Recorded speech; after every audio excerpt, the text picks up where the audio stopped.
Hello everyone, কেমন আছেন সবাই? আশা করি সবাই ভালো আছেন, সুস্থ আছেন।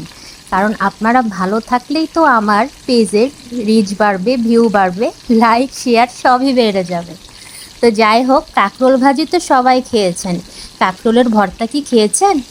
আজকে আমি তৈরি করে নিব কাঁকরোলের ভর্তা। সেই কারণে দুইটা কাঁকরোলকে লম্বা লম্বা করে কেটে হলুদ, মরিচ এবং লবণ দিয়ে মাখিয়ে সরিষার তেলে ভালো মতো করে ভেজে নিচ্ছি বলতে একদম ভাজা ভাজা কিন্তু করা যাবে না। হালকা হালকা যখন সিদ্ধ হয়ে আসবে তখন আমি এটিকে নামিয়ে নেব। সব সময় তো আসলে মাছ মাংস দিয়ে ভাত খেতে ভালো লাগে না।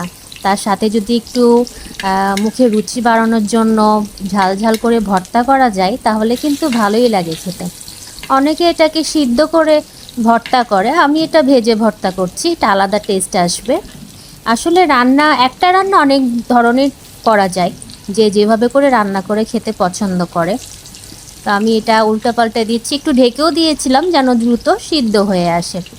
আর এখনও যারা আমার পেজে ফলো দেননি তার অবশ্যই কিন্তু ফলো দিয়ে দিবেন আমার রেসিপিটা দেখার পর।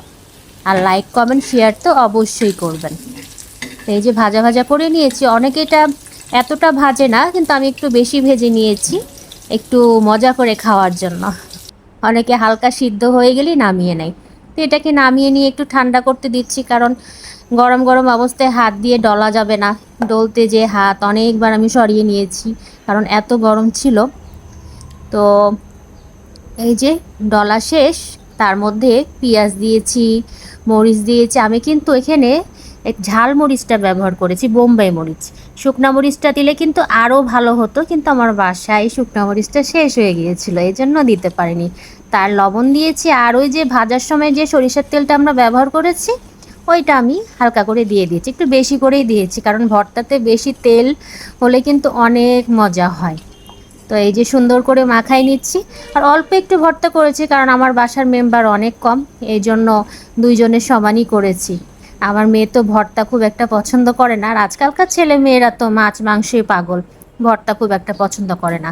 আমি আর আমার হাজবেন্ডের জন্য এই দুইটা হলেই হয়ে যাবে। তো গরম গরম ভাতের সাথে এই ভর্তাটা আপনারা খেয়ে দেখবেন, অনেক মজা হবে। তার রেসিপিটি কেমন লাগলো অবশ্যই জানাবেন। আল্লাহ হাফেজ।